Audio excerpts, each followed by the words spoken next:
Цаасан байцгаана уу? Би та бүхэндээ өнөөдөр би үсэс сулман гэсэн өгүүлбэрийг хэрхэн яаж ямар бүтэц ашиглаж хэлж сурах вэ гэсэн хэлбэрийг зааж өгье. За энэ өгүүлбэрийг хэлж сурахын тулд та бүхэнд эхлээд causative verbs буюу бусдаар үйлдвэрлэх үйл үгсүүдийг ашиглах хэрэгтэй болно. За энэ causative verbs буюу энэ хэлбэрийн хоёр хэлбэр байдаг. За энэ хоёр хэлбэрийн эхний нэг хэлбэрийг таад хэлж өгье. За өгүүлбэрийг харах юм бол I want to have my hair cut. Энэ өгүүлбэр дээр би үсээ засуулмаар байна.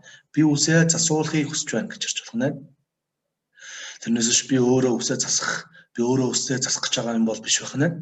Тэгэхээр энэ бүтцийг ашиглах харах юм бол за have my hair cut гэсэн байна. За нэг хүчлээ харах юм бол have something done гэсэн хэлцгийг хэлбэрийг ашиглаж биднээс өөрөө биш бусдаар үлдэх санааг илэрхийлж болох нэ.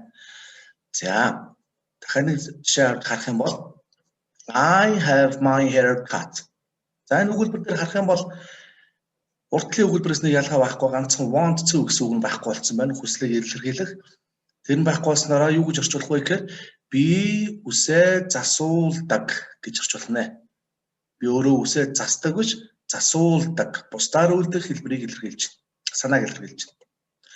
За энэ үгсийг харах юм бол яаж хэлж болж байна гэхээр have something done.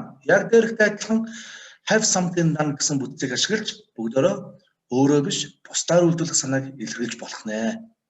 Нэг ёсондоо энэ хэлбэрийн бүтц нь юу вэ гэхээр эзэм цаавч буюу эзэн биеийн байран дээр та өөрөө байх нь have has-ыг ашиглаж араас нь мөн something буюу амьгүй эзэн биеийг ашиглаж үйл үгээ төгсгснөөрөө өөрөө биш бусдаар үйлдвэрлэх санааг илэрхийлж болдог байх нэ. За та бүхэндээ баярлалаа.